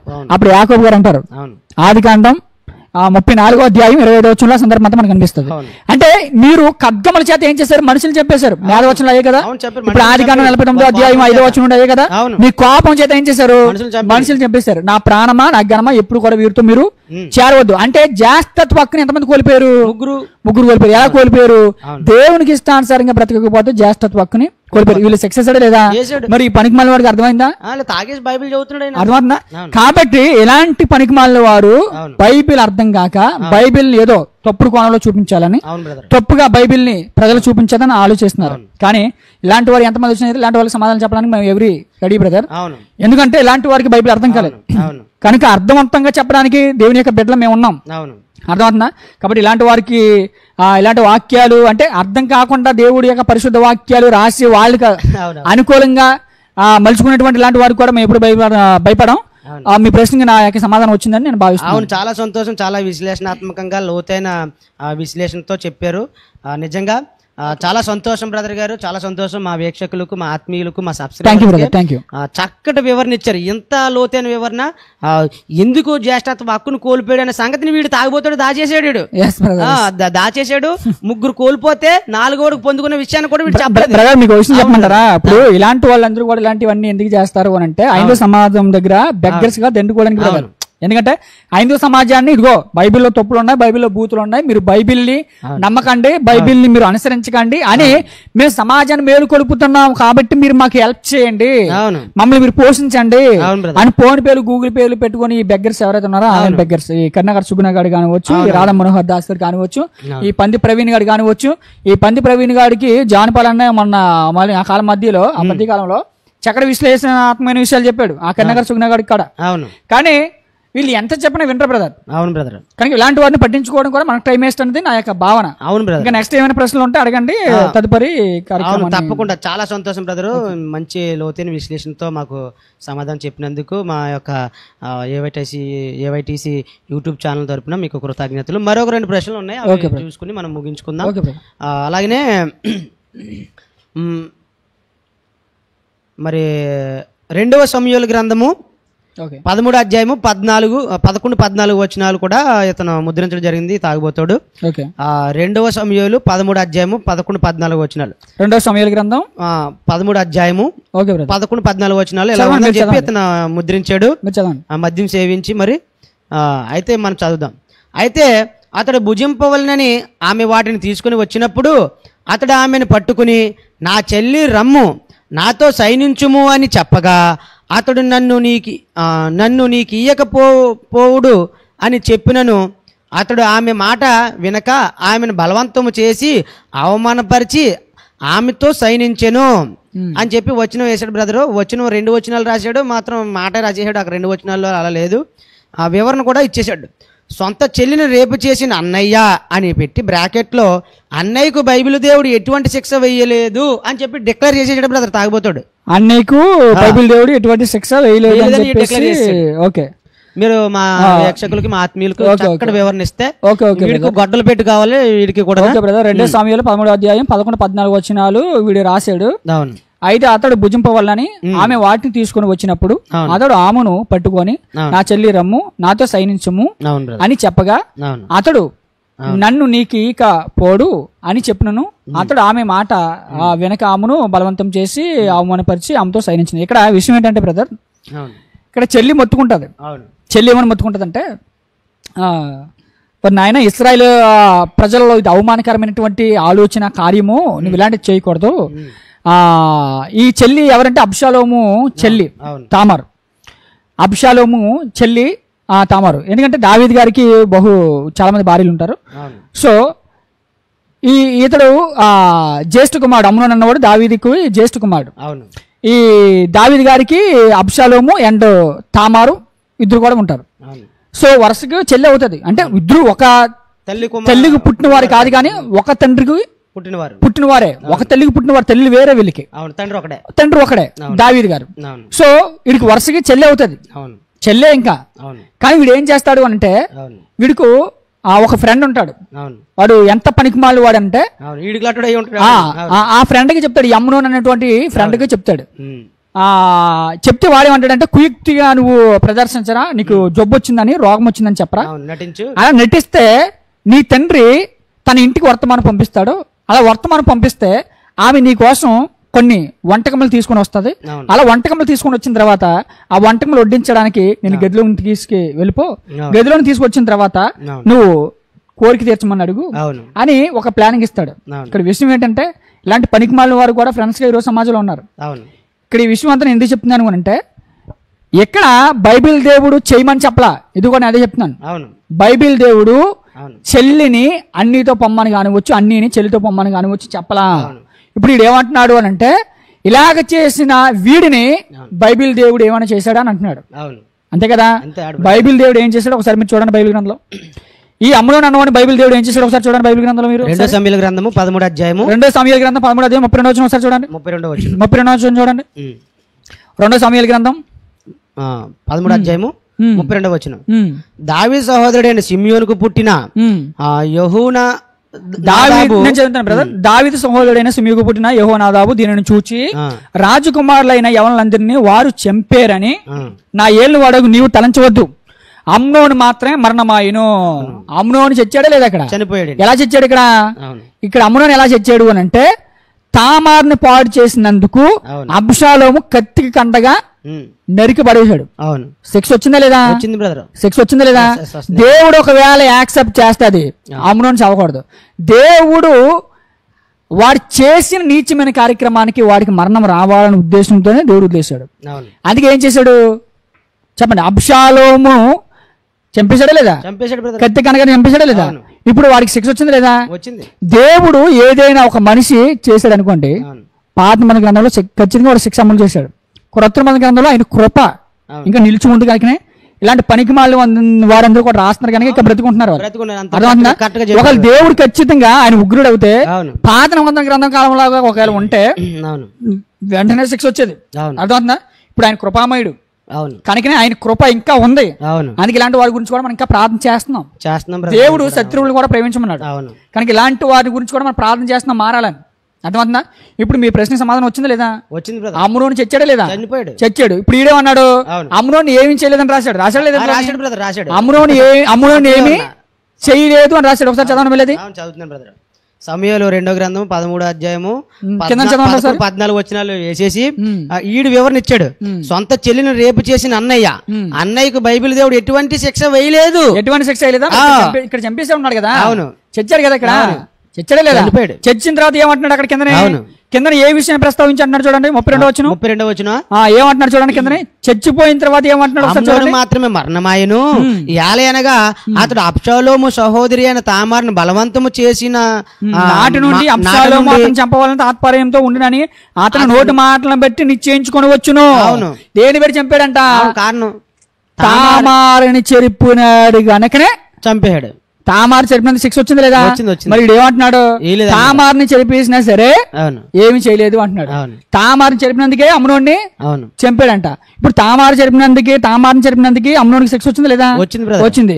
ఇప్పుడు దేవుడు న్యాయవంతుడా కదా? ఎగ్జాక్ట్లీ న్యాయవంతుడు. వీడికి అర్థం కాలేదు. కాబట్టి వింటున్నటువంటి ప్రేక్షకులకు వీక్షకులకు ఈ ప్రశ్న సమాధానం వచ్చిందని భావిస్తున్నాను. తప్పకుండా. ఓకే, చాలా సంతోషం బ్రదర్. చాలా మీరు మీ సమయాన్ని మా కోసం వెచ్చించి మా ఆత్మీయ సహోదరులకు సబ్స్క్రైబర్స్ అందరికీ కూడా చక్కటి మరి వాక్య వివరణతో లోతైన విశ్లేషణతో ఇచ్చారు. చాలా సంతోషం బ్రదర్. వీడికి కూడా బుద్ధి కలగడానికి ఖచ్చితంగా బుద్ధి కలుగుతుంది బ్రదర్. ఇలాంటి బెగ్గర్స్ అందరికీ కూడా బుద్ధి కలుగుతుంది. ఇలాంటి వీడియోస్ సహోదరులందరూ షేర్ చేస్తే ఇలాంటి వారందరికీ రీచ్ అయ్యి ఇలాంటి వారందరికీ కూడా బుద్ధి కలుగుతుంది ఖచ్చితంగా. ఎందుకంటే శ్రీకాకుళం పరిసర ప్రాంతాల్లో పలాస దాకా ఇవన్నీ ఉంటాయి. దీనికి కారణము మరి బైబిల్ దేవుడు అనే పదాన్ని ఎక్కువగా ఉచ్చరిస్తున్నది కరుణాకరే. కరుణాకర్ బుద్ధి చెప్పారు. ఇలాంటి వారు వికే రాణి గారు బుద్ధి చెప్పారు, విజయప్రసాద్ రెడ్డి గారు బుద్ధి చెప్పారు, అలాగే అని జాన్సన్ అని గారు బుద్ధి చెప్పారు, అలాగే జాన్ పలాని గారు బుద్ధి చెప్పారు, అలాగే WCM పాల్ గారు బుద్ధి చెప్పారు. ఇలా సోషల్ మీడియాలో క్రైస్తవ సహోదరులు అందరూ కూడా చాలా విజ్ఞాతగా చాలా ఔన్నత్యంగా అనేకమైనటువంటి విషయాలు మాట్లాడి బుద్ధి చెప్పారు. ఎంత బుద్ధి చెప్పినా వీడి జీవనోపాధి బైబిల్ మీద కాబట్టి బైబిల్ ని చేసుకొని వీడు మాట్లాడాలి కనుక మనం ఎన్ని విధాలుగా బుద్ధి చెప్పినా దీన్ని పెట్టి ఇప్పుడు మన ఒక కుర్రోడు మారాడు కదండి, కృషిపాల్ విషయంలో కూడా వారు కరుణాకర్ చూసారా ఎలాంటి ప్లేట్ తిప్పేశాడు. అలా బ్రతుకుతున్నాడు, వీడియోలు చేసుకుంటూ బ్రతుకుతున్నాడు. బ్రదర్ ఒక విషయం బ్రదర్, వాడు ఏ పని చేసుకోలేదు. అవును, అర్థమవుతుందా? వాడు బ్రతుకుతారు వల్ల అవును ఏదో ఒక కంటెంట్ లేకుండా కంటెంట్ ఉన్నదని క్రియేట్ చేసుకుని వీడియో మాట్లాడుకోవడం ఇంకా లేని వార్తను పుట్టించారు కదా వివరణలో. ఇప్పుడు అంటే ఇసుక పని చేయలేడు, అట్టుపల్లి వ్యాపారం చేయలేడు. ఇంక సింపుల్గా ఉంది ఏసీ కార్లు తిరగడం. చాలా ఎదిగిపోయాడు. అవును, చాలా సంతోషం బ్రదర్. చక్కగా మీరు లోతైన వివరణ ఇచ్చాడు. వీడు ఏం చెప్పాడంటే ఏం చేయలేదు, అమ్నోన్ని ఏం చేయలేదని చెప్పాడు. అమ్నోని చచ్చిపోయాడు కదా, చనిపోయాడు. ఎలా చచ్చిపోయాడు? చేసిన తామారిని చెరిపినందునే మీరు నిరూపించారు. తామారిని చెరిపినందునే ఖచ్చితంగా బుద్ధి తెచ్చుకోవాలి. తామారిని చెరిపిన దేవుడు పక్షపాత కాదని. మరొక ప్రశ్న కూడా ఉంది బ్రదర్, అది కూడా మనం చూద్దాము. చివరి ప్రశ్న, మరి ఈ సెషన్ మనం ముగించేసుకుందాం. ఇంకా ఎలాగైనా సరే లేట్ నైట్ మా ఆత్మీయులకు మా సబ్స్క్రైబర్కి ఎలా అయినా మీరు వచ్చి మరి మా ఆహ్వానాన్ని మన్నించి లేట్ నైట్ ఈ స్టూడియోలో కూర్చుందాం అన్నప్పుడు చక్కగా మాతో కూర్చున్నారు. ఈ చివరి ప్రశ్న కూడా చెప్పేసి మనం ముగించుకుందాం, ప్రార్థన చేసుకుందాం. మరో పర్యాయం దేవుని చిత్తం అయితే మిగతా వాటికి కూడా మనం చెప్దాం. ఇంకా 35 ఉన్నాయి. మీ సమయ అనుకూలాన్ని బట్టి మనం చెప్దాం. మరి చివరిగా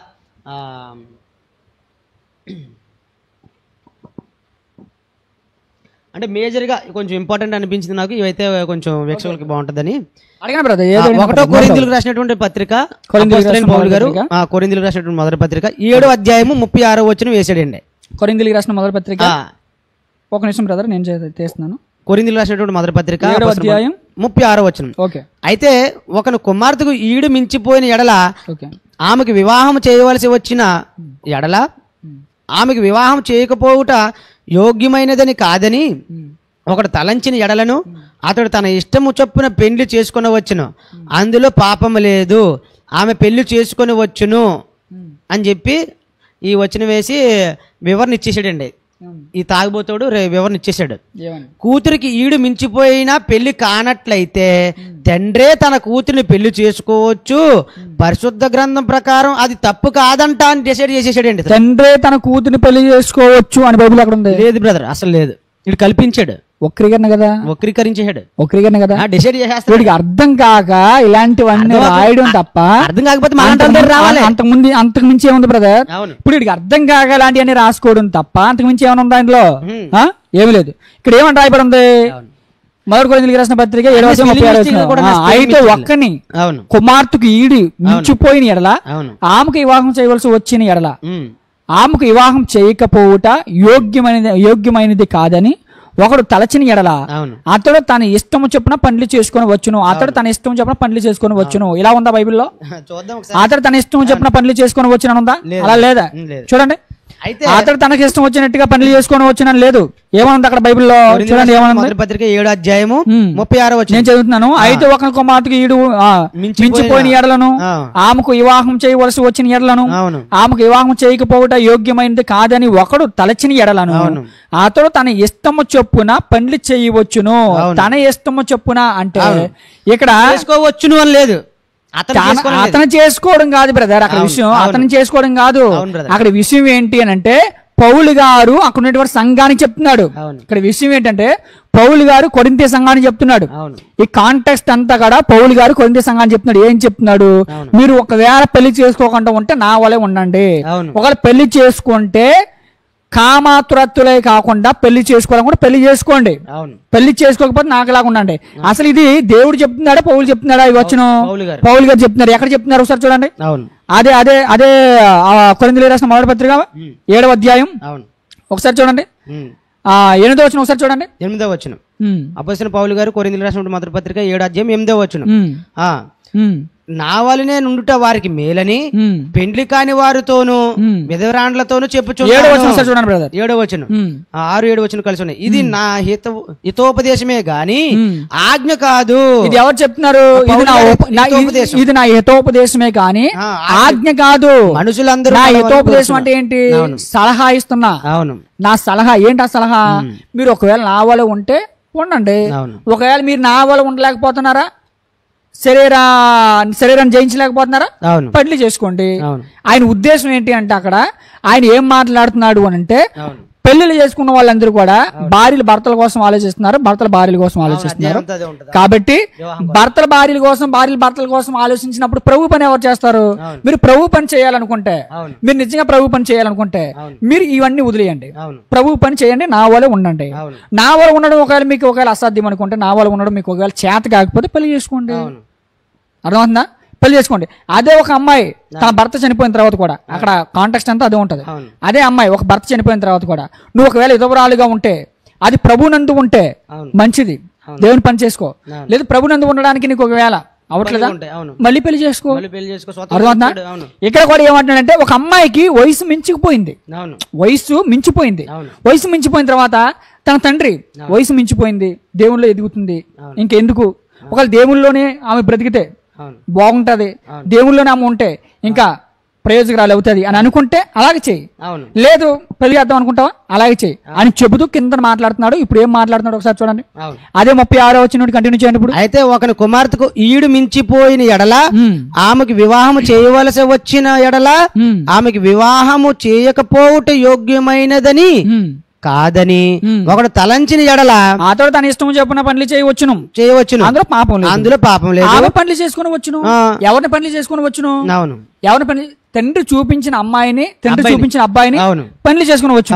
అలాగంటే ఏమంటాడు కిందనే, ఎవడైనా తన కుమార్తెకు పనులు చేయని అవసరము లేక ఉండి అతడు స్థిరచిత్తుడును తన ఇష్ట ప్రకారంగా జరుపు శక్తి గలవాడునై ఆమెను వివాహం లేకుండా ఉంచవలనని తన మనసులో నిశ్చయించుకుని ఎడల బాగుగా ప్రవర్తించుతున్నాడు. ఇది కూడా ఒకవేళ పెళ్లి చేయకూడదు అనుకుంటున్నా మంచిది, ఇందులో కూడా ఏ పాపం లేదు. పెళ్లి చేయకూడదు అనుకుంటున్నా మంచిది, పెళ్లి చేయకపోవడం కూడా మంచిదే. ఎలా మంచిది? ప్రభువునందు ఆమె ఎదుగుతుంది కాబట్టి. ఇక్కడ 37వ వచనంలో ఏమంటున్నాడు? ఎవడైనా తన కుమార్తెకు పెండ్లి చేయని అవసరం లేకయుండి, ఎవడైనను తన కుమార్తెకు పెండ్లి చేయని అవసరం లేకయుండి ఒకవేళ పెండ్లి చేయకూడదని ఒకవేళ అనుకుంటే ఆడి గురించి కూడా చెప్తున్నాడు. అతడు స్థిర చిత్తుడును, స్థిరమైన వాడు. ఏ విషయంలో స్థిరమైన వాడు? తన ఇష్ట ప్రకారం జరుపు శక్తి గలవాడునై ఆమెను వివాహం లేకుండా ఉంచవల్లని తన మనుషులు నిశ్చయించుకొని ఎడల బాగుగా ప్రవర్తించుతున్నాడు. ఇతడు కూడా బాగానే ప్రవర్తిస్తున్నాడు. ఒకడు పెళ్లి చేయాలనుకున్నాడు కూడా బాగుగా ప్రవర్తిస్తున్నాడు, పెళ్లి చేయకూడదు అనుకున్నాడు కూడా బాగుగా ప్రవర్తిస్తున్నాడు. ఎలా బాగుగా ప్రవర్తిస్తున్నాడు కింద చెప్తున్నాడు. కాబట్టి తన కుమార్తెకి పెండ్లి చేయవాడు బాగుగా ప్రవర్తించుతున్నాడు, పెండ్లి చేయని వాడు మరి బాగుగా ప్రవర్తించుతున్నాడు. ఎందుకు అలాగన్నాడు అంటే, భార్య తన భర్త బ్రతికి ఉన్నంత కాలం బద్యురాలై ఉండును. భార్య తమ భర్త బ్రతికున్నంత కాలం బద్యురాలు, భర్తకి సేవ చేసుకోవాలి. భర్త భార్యలు వారి యొక్క పిల్లలు, వారి యొక్క సంసారం, వారి యొక్క జీవితము ఇలా గడపాలి. కనుక ఇక్కడ ఏమంటున్నాడు, భార్య తన భర్త బ్రతికున్నంత కాలం బద్దురాలై ఉండును, భర్త మృతి పొందిన ఎడల ఆమెకి ఇష్టమైన వాడిని పెళ్లి చేసుకున్నట్టుకు స్వతంత్రాలై ఉండును, కానీ ప్రభునందు మాత్రమే పెళ్లి చేసుకునే వాళ్ళను. అంటే సెకండ్ మ్యారేజ్ కూడా ఒకవేళ నువ్వు చేసుకుంటే ప్రభునందు ఉన్న వారిని నువ్వేం చేయాలి, పెళ్లి చేసుకోవాలి, వివాహం చేసుకోవాలి. అయితే ఆమె ఎదవరాలుగా ఉండినట్టయిను మరి ధన్యురాలని నా అభిప్రాయం. ఒకవేళ ఆమె ఎదవరాలుగా ఒకవేళ ఉంటే పెళ్లి చేసుకోకుండా ఎలా ధన్యురాలు, ప్రభుత్వం ఉంటది కనుక ధన్యురాలు. అర్థమవుతుందా? అంటే అక్కడ కాంటెక్స్ట్ అంతా ఏంటి అంటే పౌలు గారు చెప్తున్నారు. ఏం చెప్తున్నారు పౌలు గారు, ఏం చెప్తున్నారు అంటే ఇది నా హితోపదేశం. దేవుడు చెప్పిన మాట కాదు ఇది, నా హితోపదేశం. ఒకవేళ నా వల్ల ఉండాలనుకుంటున్నారా ఉండండి, అర్థమవుతుందా? లేదు పెళ్లి చేసుకోవాలనుకుంటారా చేసుకోండి. అలాగే ఎదవరాళ్ళు కూడా, భర్తలు చనిపోయిన వారు కూడా ఒకవేళ మీరు మళ్ళీ పెళ్లి చేసుకోవాలనుకుంటే చేసుకోండి. పెళ్లి చేసుకోము అని అనుకుంటే చదువుతున్నాడు కనుక దేవుడి మీద తోసేస్తున్నాడు. బ్రదర్ ఇప్పుడు విషయం ఏంటంటే వీళ్ళకి ఎవరికి బైబిల్ తెలియదు బ్రదర్. అసలు అక్కడ కాంటెక్స్ట్ కూడా వీళ్ళు తెలియదు, ఎవరితో మాట్లాడుతున్నారు, దేని గురించి మాట్లాడుతున్నారు అసలు ఏం తెలియదు బ్రదర్. నేను ఒకటే చెప్తాను, ఈ యొక్క ఇంటర్వ్యూ యొక్క సభా వేదిక ద్వారా నేను ఒకటి చెప్తున్నాను. కరుణాకర్ సుగుణ గారు కానివచ్చు, రాధా మనోహర్ దాస్ కానివచ్చు, ప్రవీణ్ గారు కానివచ్చు, లలిత్ కుమార్ కానివచ్చు, వీళ్ళు ఎవరైనా ఒకవేళ దమ్ముంటే వీళ్ళు ఎవరైనా సరే, ఏమంటే కరుణాకర్ సుగుణ కానివచ్చు, లలిత్ కుమార్ కానివచ్చు, ఏంటి పంది ప్రవీణ్ కానివచ్చు, రాధా మనోహర్ దాస్ గారు కానివచ్చు, వీళ్ళు ఎవరైనా సరే ఒకళ్ళు దమ్ము ఉంటే 4 గోడల మధ్య కాకుండా పబ్లిక్ లోకి వచ్చి సభా వేదిక ద్వారా సహోదరులందరి మధ్యలో మాట్లాడి దమ్ము ఒకవేళ ఉంటే రమ్మని చెప్పండి. అలా వస్తే అప్పుడు బైబిల్ తప్పని ఒకళ్ళు నిరూపించి చెప్పండి. వాడు ఎలా నిరూపించి వెళ్ళిపోతాడు రమ్మనండి. వాడు 4 గోడల మధ్య కాదు కదా, ఇప్పుడు నేనున్నానయ్యా, నేనున్నాను, నా గురించి నువ్వు మాట్లాడడం ఎక్కడో 4 గోడల మధ్యలో కాదు మాట్లాడడం, రా నా ముందుకు రా, నువ్వు నిజమే మాట్లాడితే నా ముందుకు రా, నా ముందుకు వచ్చి మాట్లాడి నన్ను ఓడించి వెళ్ళిపో. అది మగతనం, మగ లక్షణాలు అవి, అంతే కదా. ఇప్పుడు నా వెనక్కి వెళ్ళిపోయి ఏదో మాట్లాడితే వాడిని ఏమంటారు, కుక్క పోయి ఎడుతుంది అంటారు. ఇప్పుడు ఈ కరుణాకర్ సుగుణ గాని కానివచ్చు, రాధా మనోహర్ దాస్ గాని కానివచ్చు, ఈ పంది ప్రవీణ్ గాని కానివచ్చు, లలిత్ కుమార్ గాని కానివచ్చు, వీళ్ళు ఏమంటారు, మొరిగే కుక్కలు అంటారు తప్ప సింహాలు అంటారు. వీళ్ళు సింహం గర్జింటది, ఇప్పుడు మేము గర్జిస్తున్నాం రమ్మంటున్నాం, వీళ్ళు ఏం చేస్తున్నారు, మరుగుతున్నారు. ఎక్కడ మరుగుతున్నారు, వీధుల్లో మరుగుతున్నారు. అర్థమవుతుందా మీకు? వీధుల్లో ఉంటాయి కదా, వీధుల్లో సాధు జంతువులు ఉంటాయి కదా, సాధు జంతువులు దగ్గర మరుగుతున్నాయి. అయ్యమనుకుంటున్నాయి సాధు జంతువులు, అమ్మ మా వాళ్ళు అది ఇది అని వాళ్ళు అనుకుంటున్నారు. కాబట్టి వీళ్ళు ఎక్కడికి రావాలి, సింహం దగ్గరికి వస్తే సింహం పంజా ఏంటో చూపిస్తారు. ఆల్రెడీ సింహాలు పంజాలు విసురుతున్నాయి. వీకే అన్ని విసిరేడు, ఏంటి వీకే అని విసిరేడు, అలాగే అనీ జాన్సన్ అని విసిరేడు, విజయప్రసాద్ రెడ్డి అని విసిరేడు, అలాగే జాన్ పాల్ విసిరేడు, అలాగే ఎంతో మంది విసిరుతున్నారు. WCM కిరణ్ పాల్ గారు విసిరేరు, జేమ్స్ బ్రదర్ విసిరారు, ఇంకా చాలా మంది విసిరారు. ఎప్పుడు BYY ప్రసన్న బాబు గారు ఎప్పుడో విసిరారు. గతలు కూడా ఇంకా ఎలాంటి వాడిని పట్టించుకోకూడదని ఆయన కూడా పట్టించుకోవడం మానేశాడు. మనం పెద్దోడిని చేస్తున్నాం అంతే కదండి.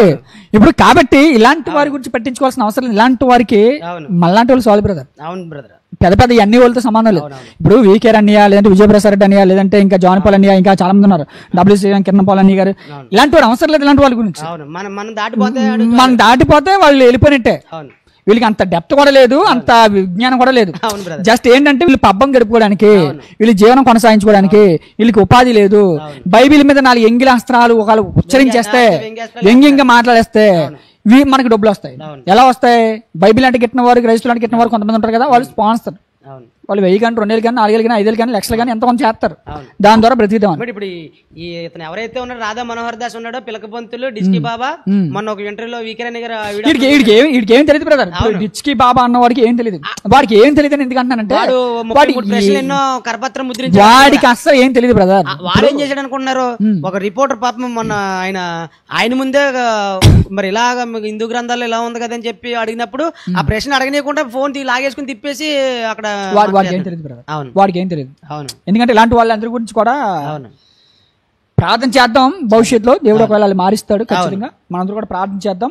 సో క్రైస్తవ సమాజాన్ని నేను చెప్పేది ఒకటే, క్రైస్తవ సమాజాన్ని నేను చెప్తున్నాను అంటే దయచేసి ఇలాంటి కరపత్రికలు ఒకవేళ మీ దగ్గర వచ్చిన ఈ యొక్క AITCC ఛానల్ ద్వారా నేను చెప్పే విషయం ఏంటంటే, ఇలాంటి కరపత్రికలు మీ వరకు వచ్చిన ఇవన్నీ కూడా బైబిల్లో ఉన్న రిఫరెన్స్లే, బైబిల్లో ఉన్న వాక్యాలే. కానీ తప్పుగా అపార్థం చేసుకొని ముద్రించిన కరపత్రిక ఇది. వారి పబ్బం గడపడానికి. బైబిల్లో దేవుడు ఒక మాట అన్నాడు, యెహోవా గ్రంథం కొంత అచ్చట కొంత ఇచ్చడం ఎద్దకు వచ్చింది, మీరు పరిశీలించి చదువుకోవాలన్నాడు. మీరు పరిశీలించి చదివితేనే దేవుని యొక్క వాక్యం అర్థమవుతుంది తప్ప పరిశీలించి చదవకపోతే దేవుని యొక్క వాక్యం అర్థం కాదు. ఇది హైందవ సమాజానికైనా క్రైస్తవ సమాజానికైనా నేను అదే చెప్తున్నాను. మీరు పరిశీలించి చదివితేనే అర్థమవుతుంది. ఒకవేళ ఎవరైనా కరపత్రిక మీకు ఇచ్చిన తర్వాత క్రైస్తవ సహోదరుల వరకు ఇది వచ్చిన తర్వాత ఇందులో ఒకవేళ వాళ్ళు ప్రశ్నిస్తే అది మీకు అర్థం కాకపోతే మీరు ఏ సంఘానికి వెళ్తున్నారో ఆ పాస్టర్ గారిని అడగండి, లేదంటే బైబిల్ బాగా తెలిసినటువంటి సేవకులు అడగండి. అంతే తప్ప వాళ్ళు ఏదైతే చెప్తున్నా దానికి మోటివేషన్ అయిపోయి మీరు ఆ మోటివేషన్లోకి వెళ్ళిపోయి అవును నిజమే బైబిల్ ఎలా ఉందా అని మీరు ఒక అపోహకి వెళ్ళిపోయి మీరు ఎట్టి పరిస్థితుల్లో బైబిల్ని కానీ క్రీస్తుని కానీ విడిచి వెళ్తే నిత్య నరకానికి పోతారు. ఇది వాస్తవం, గుర్తుపెట్టుకోండి. వన్స్ ఒకసారి బైబిల్ని వదిలి క్రైస్తవ్యాన్ని వదిలి ఎవడో చెప్పిన మాటలను బట్టి మీరు ఒకవేళ వెనకం చేస్తే మీరు ఖచ్చితంగా నిత్య నరకానికి పోతారు. ఎందుకు అని అంటే బైబిల్ గ్రంథంలో ఒక మాట ఉంది. ఏంటంటే అది అంతం వరకు సహించిన వాడు ఎవడో వాడే రక్షింపబడను. నీకు ఎన్ని శ్రమలు వచ్చినా, ఎన్ని ఆటంకాలు వచ్చినా, ఎన్ని బాధలు వచ్చినా సరే నువ్వు అంతం వరకు క్రైస్తవ్యంలోనే నువ్వు ఉండాలి, క్రీస్తు పక్షాన్ని ఉండాలి. ఇలాంటి ఎన్ని వచ్చినా నువ్వు ఎదుర్కోవాలి. క్రీస్తు సైనికుడు అంటే అర్థం ఏంటండి? ఇలాంటివన్నీ ఎదుర్కోవాలని కదా, పోరాడాలని కదా. నువ్వు లొంగిపోతున్నావు అంటే చెప్పండి, లొంగిపోతున్నావు అంటే నువ్వు ఓడిపోయినట్టే కదా. కాబట్టి నేను క్రైస్తవ సమాజానికి ఒకటే చెప్తున్నాను. ఓకే బ్రదర్, మీరు అడిగిన ప్రశ్నకు సమాధానం వచ్చిందని ఆశిస్తున్నాను. అవును brother. Okay, thank you brother. Thank you brother. చాలా మీ అమూల్యమైన సమయాన్ని మా కోసం వెచ్చించి మా ఛానల్ ద్వారా మరి మా ఆత్మీయ సహోదరులకు, మా సబ్స్క్రైబర్స్కి, ఏఐటీసీ ఛానల్ సబ్స్క్రైబర్స్కి మరి ఏదైతే చక్కలు కొడుతుందో మరి శ్రీకాకుళం పరిసర ప్రాంతాల్లో మా ఆత్మీయ సహోదరులు మధుబాబు గారు, మరి ఈషు బ్రదరు, అలానే మరి నవీన్ బ్రదరు, మరి సునీలు, ఇంకా చాలా మంది సహోదరులు మాకు అక్కడ ఉన్నారు. ప్రసాద్ గారు కూడా మీకు తెలుసు. వారందరూ కూడా రెగ్యులర్ గా వారి సువార్త ప్రకటిస్తూ ఉంటారు. ఒక వ్యాన్ వేసుకుని వచ్చి కరపత్రాలు వాళ్ళకి ఇచ్చి ఇది చదవమండం, వాళ్ళని ఇబ్బంది పెడుతూ, వాళ్ళని తోలనాడుతూ, బైబిల్ బూతు పుస్తకం అంటూ, మరి స్త్రీలను కూడా అసభ్యంగా మాట్లాడుతూ స్త్రీలకు కూడా కరపత్రాలు ఇచ్చి చదవమండం వారు చేసి వారిని చాలా ఇబ్బంది పెట్టారు.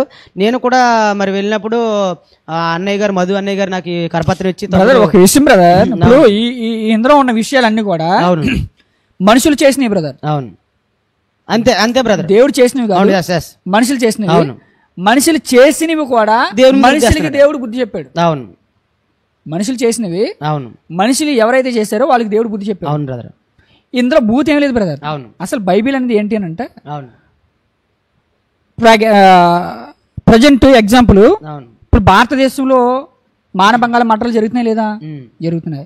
చిన్నపిల్లల మీద అత్యాచారాలు జరుగుతున్నాయి లేదా? జరుగుతున్నాయి. అలాగే అమ్మాయిల్ని రేప్ చేసి చంపేస్తున్నారు లేదా? స్మగ్లింగ్ జరుగుతున్నాయి లేదా?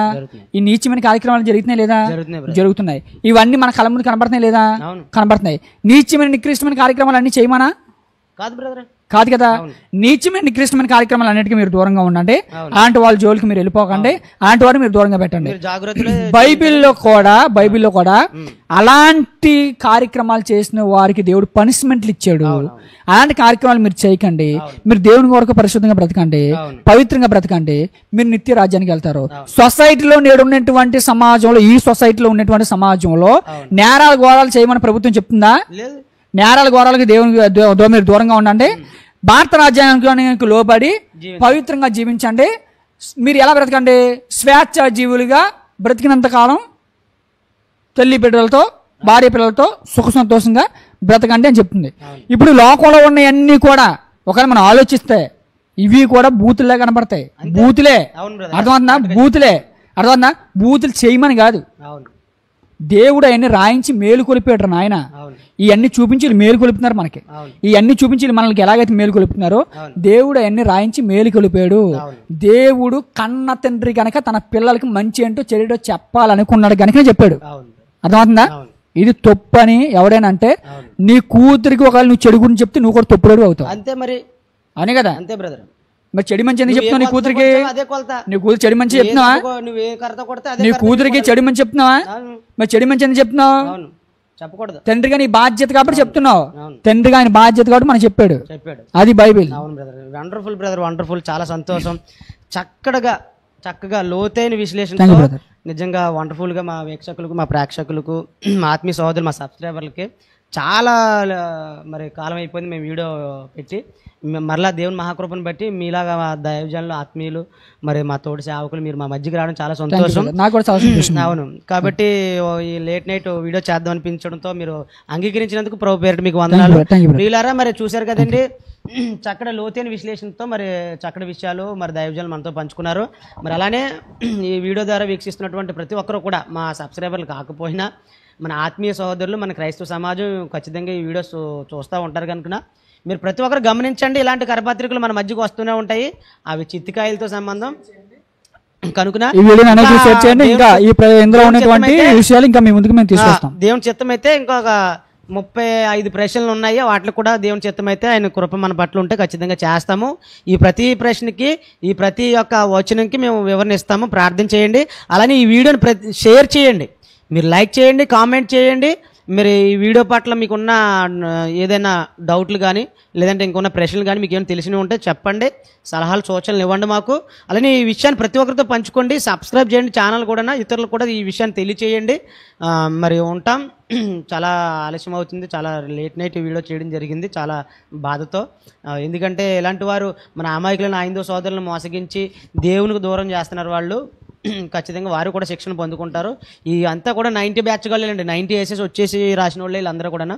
కాబట్టి గమనించగలరు. చివరిగా చిన్న ప్రార్థనతో ఈ యొక్క కార్యక్రమాన్ని ముగించడం జరుగుతుంది. మరి మా మధ్యలో విచ్చేసినటువంటి దైవజనులు సురేష్ కుమార్ గారు ప్రార్థన చేస్తారు. చేసింది చిన్న ప్రార్థన చేసుకుందామండి. మహాపరిశుద్ధుడ, సకల ఆశీర్వాదాలకు కారణభూతుడిగా నా ప్రియ పరలోక తండ్రి, ఇదిగో ప్రభువా, ఈ మాటలన్నీ కూడా తండ్రి క్రైస్తవ సమాజానికి దీవెనకరంగా, హైందవ సమాజం ఆలోచించే విధంగా తండ్రి ఉండడానికి మీ కృపను అనుగ్రహించండి. ఇదిగో ప్రభువా, ఇంకా అనేకమైనటువంటి విషయాలు తండ్రి మేము ఆలోచించడానికి ఇదిగో తండ్రి మీ దైవ సన్నిధి మాకు తోడుగా ముందుండి నడిపిస్తారని ఇదిగో ప్రభువా. ఇదిగో తండ్రి, ఇప్పుడు వరకు తండ్రి ఈ కార్యక్రమం అంతటిని ఇదిగో తండ్రి ఎంతో సవ్యంగా ఇదిగో ప్రభువా నీ పిల్లలైన వీళ్ళందరూ కూడా తండ్రి ఎంతో చక్కగా తండ్రి నడిపించున్నారు ప్రభువా. వీరందరిని బట్టి తండ్రి మీకు కృతజ్ఞతాస్తుతులు తెలియజేస్తున్నాం ప్రభువా. ఇదిగో తండ్రి నీ పిల్లలుగా దిగో తండ్రి మా అందరం తండ్రి ఇంకా అనేకమైనటువంటి విధాలుగా దిగో తండ్రి పరిచర్య విషయంలో ముందుకు వెళ్ళడానికి సహాయం చేస్తారని ఈ ప్రార్థన మీ ప్రియకుమారుడు మా రక్షకుడైన యేసుక్రీస్తు వారి యొక్క పవిత్రమైన శ్రేష్టమైన పూజింపదైనటువంటి నామంలో అడిగి వేడుకుంటున్నాం తండ్రి. ఆమేన్. అందరికీ వందనాలు. వందనాలు అండి.